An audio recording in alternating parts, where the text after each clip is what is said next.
The house felt unbearably silent after the funeral. Every corner heavy with memories of a life that had slipped away.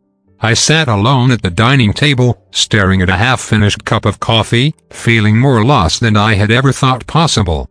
The weight of loneliness wrapped around me like a thick, unrelenting fog. Just when I thought the night would swallow me whole, there was a soft knock at the door. Confused and cautious, I opened it to find my son's best friend standing there.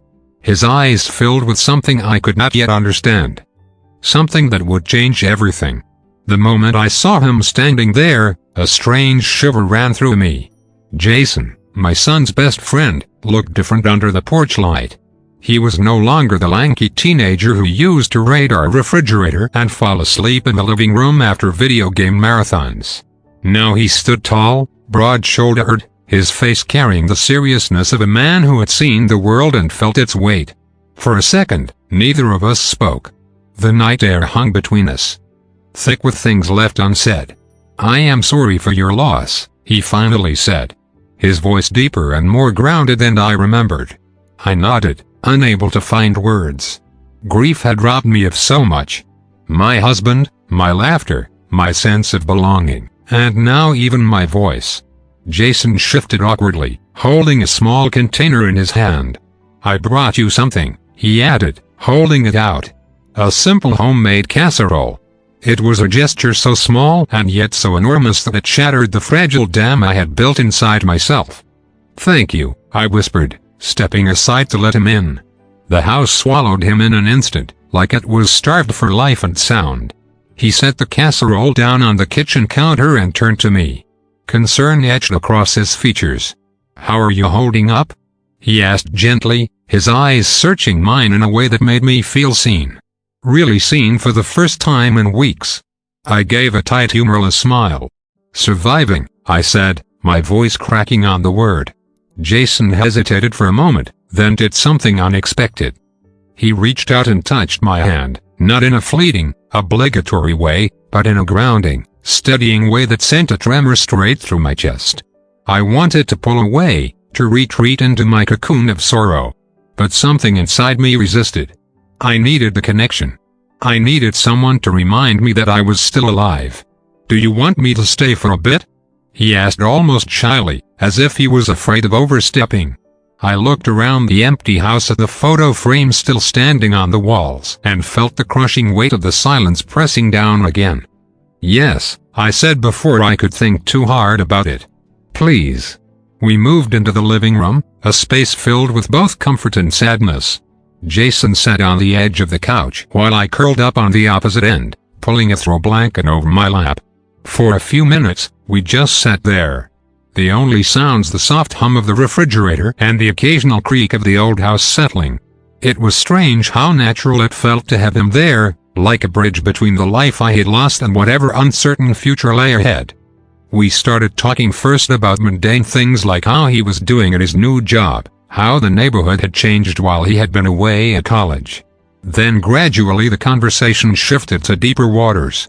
He asked about my husband, about what I miss most. It was a simple question, but it broke something open inside me. I found myself talking about things I had kept bottled up for fear of crumbling under their weight. I talked about the late-night laughter, the quiet mornings, the shared glances that said everything without words. Jason listened without interrupting, without trying to fix anything. He just listened, his attention so full and present that it made my chest ache. And then when I finally ran out of words, he leaned forward and said, "You are allowed to miss him and still need someone." The statement was so raw, so painfully true that I had to close my eyes for a moment just to steady myself. I opened them to find him closer than before. His face shadowed, but his eyes luminous. There was no pity in them, only understanding, only a quiet, unspoken offering of comfort. For a moment, I felt like I was standing on the edge of something dangerous and beautiful. Something that could either heal me or break me further. My heart thudded in my chest, uncertain and yet somehow willing. It had been so long since anyone had looked at me like that, like I was wanted, not pitied. I felt my breath catch. Felt the electricity in the small space between us. And for the first time in what felt like forever, I allowed myself to wonder, What if moving forward did not have to mean forgetting? What if it could mean finding something new, something tender and healing in the ruins of what was lost? Jason must have seen the change in my eyes because he smiled, a slow, tentative smile that carried with it 1,000 unspoken promises. My pulse raced. I did not know where this night was heading. But for once, I was not afraid. I was alive, and I was ready to feel again. Jason shifted slightly, his knee brushing mine, and the accidental contact made my breath hitch. It would have been so easy to move away, to create distance and pretend the moment had not happened, but I did not. I stayed there, feeling the heat where his skin met mine, letting it seep into the cold, hollow spaces inside me. His eyes searched mine carefully, giving me every chance to retreat, every opportunity to say no. But I stayed rooted to the spot, my heart pounding louder than any words I could have spoken. Without thinking, I reached out and touched his hand, my fingers curling lightly around his. His hand was warm, steady, and slightly calloused, a stark contrast to the trembling vulnerability I felt inside. He responded by turning his palm upward, intertwining his fingers with mine. The gesture so simple yet so intimate that it made my throat tighten with emotion. I had forgotten what it felt like to be touched like this. Not out of obligation or duty, out of genuine care and presence. Jason shifted closer, bridging the remaining distance between us.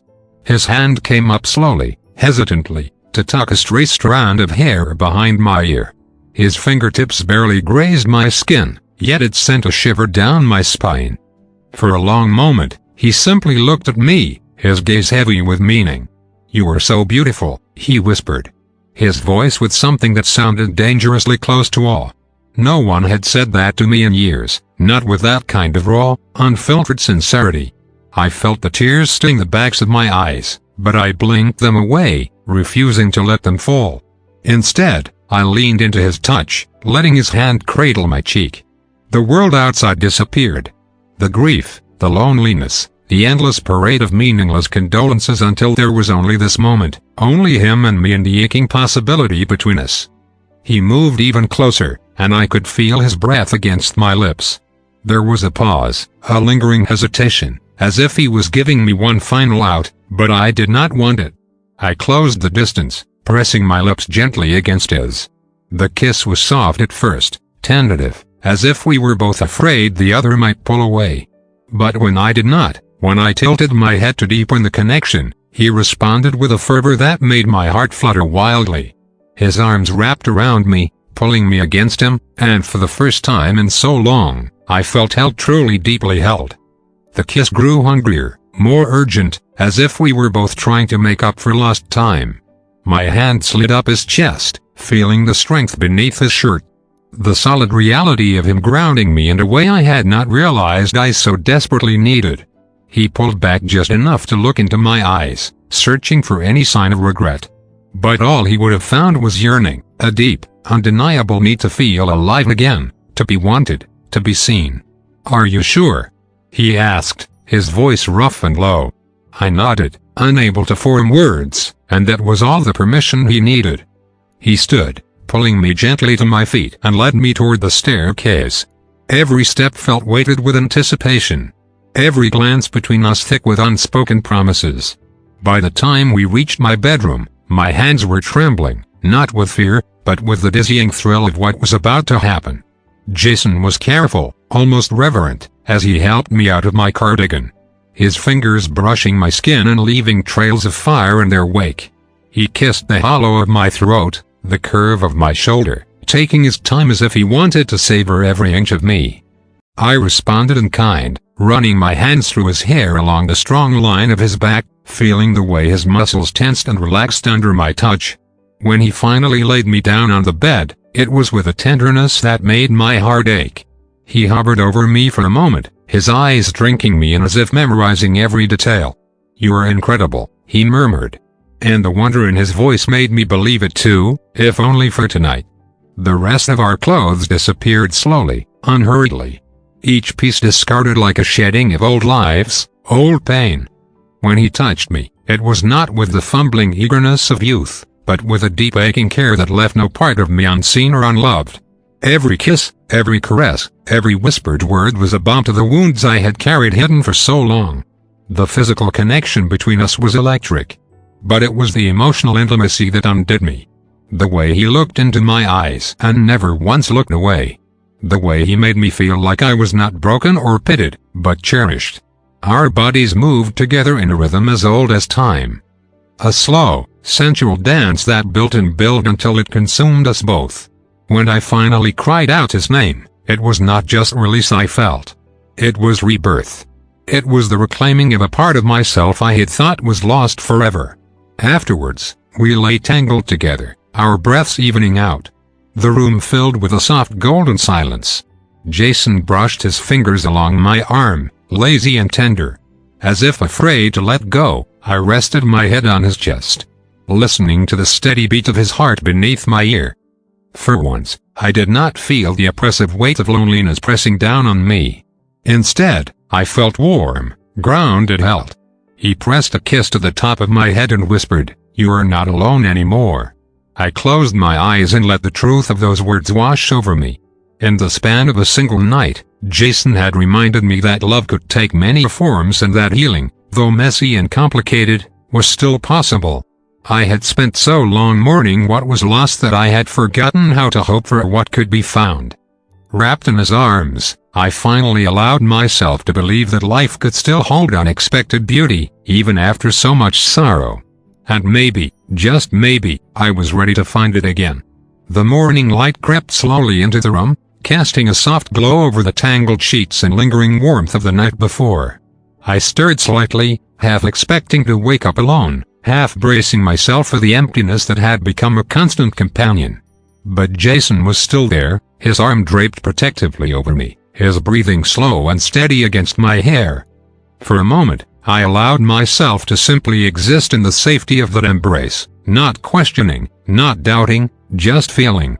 Yet, even as my body relaxed against his, my mind began its restless unraveling.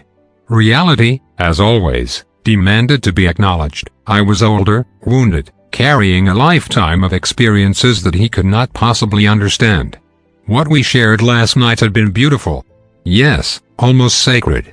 But could it survive beyond the fragile cocoon we had built around ourselves in the darkness? Fear crept in slowly, insidiously, filling the cracks in my heart with cold uncertainty. Jason stirred, sensing my tension, and his fingers brushed lightly down my arm. "Penny, for your thoughts," he murmured, his voice still thick with sleep. I smiled sadly, tracing idle patterns on his chest. How could I tell him that I was terrified? That no matter how tender he was, part of me was convinced this was temporary, a beautiful illusion that daylight would shatter. "I was just thinking," I said softly, choosing my words carefully, "that last night felt too good to be real." Jason lifted my chin gently, forcing me to meet his eyes. There was no hesitation there, no flicker of regret, only unwavering sincerity. "It was real," he said firmly. "Every second of it." Still doubts gnawed at me. What would people think if they knew? Would they see me as desperate, pathetic, clinging to a fleeting touch to soothe my loneliness? Would Jason one day wake up, look at me with clear eyes, and realize he deserved someone younger, less complicated? I pulled the blanket tighter around myself as if I could shield my heart from the inevitable hurt. Sensing the shift in me, Jason sat up slightly, propping himself on one elbow. "You're overthinking again," he said with a gentle smile. "You do that when you are scared." I blinked, surprised at how easily he read me. "Maybe I am scared," I admitted. "You are young. You have your whole life ahead of you. I do not want to be a mistake you regret." His face softened and he reached out to cup my cheek. "You are not a mistake," he said, his thumb brushing away a tear I had not realized had fallen. "You are the bravest, most beautiful woman I know." Last night was not about filling a void. It was about finding something real. I wanted to believe him. God, how I wanted to believe him. But old wounds had a way of whispering lies in the quiet moments. I turned my face into his palm, soaking in his warmth, trying to quiet the voices of doubt inside me. "What happens now?" I whispered. "When the world comes back in, when it is not just you and me in the safety of this room, Jason hesitated for a moment, as if carefully weighing his next words. "I do not have all the answers," he admitted. "But I know what I feel, and I am not walking away from this from you." His words settled over me like a balm, soothing but not erasing the ache of uncertainty. Later, as we got dressed and moved through the motions of an ordinary morning, an unspoken heaviness lingered between us. Every casual brush of his hand, every lingering glance was charged with the awareness that something profound had shifted between us. We were no longer just two lonely souls finding temporary solace. We were tethered now, in a way that scared me as much as it comforted me. The knock at the door startled us both. Jason glanced at me, silently, asking if I wanted him to answer it. I shook my head, pulling on my sweater and smoothing down my hair. Whoever it was, they could wait. I needed a moment to gather myself, to decide how much of last night's magic I was willing to let the world see. But deep down, I knew the real battle was not against the opinions of others. It was against my own fear. Fear of being vulnerable again. Fear of daring to hope. Fear of opening my heart to something I could not control. Jason came up behind me, wrapping his arms around my waist and resting his chin on my shoulder. "Whatever comes next," he said quietly, "we face it together." His words were simple, but they carried the weight of a promise I had not even realized I needed so badly. For the first time, in what felt like forever, I let myself lean into that promise. I let myself believe not in fairy tales or perfect endings, but in the messy, beautiful possibility of something real, something worth fighting for. And maybe, just maybe, that was enough. The days that followed were not easy, but they were real.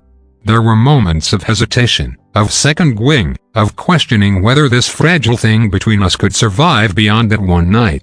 But Jason never wavered. When I pulled away out of fear, he pulled me back with patience. When I doubted, he reminded me with simple gestures and steady words that love does not always arrive the way we expect it to. Sometimes it comes quietly, slipping through the cracks of a broken heart and planting itself stubbornly beautifully against all odds. We kept our connection private, savoring the small moments that only we knew about, the glances across a room, the stolen touches, the late-night conversations that stitched together the wounded parts of us. There were challenges, of course, but we met them hand in hand, understanding that what we had was not perfect, but it was honest. Jason never made me feel like a burden or a mistake. He made me feel seen, wanted, loved, not despite my scars, but because of them. One evening, as the sun dipped low and painted the world in soft gold, Jason took my hand in his and said, "You saved me, too."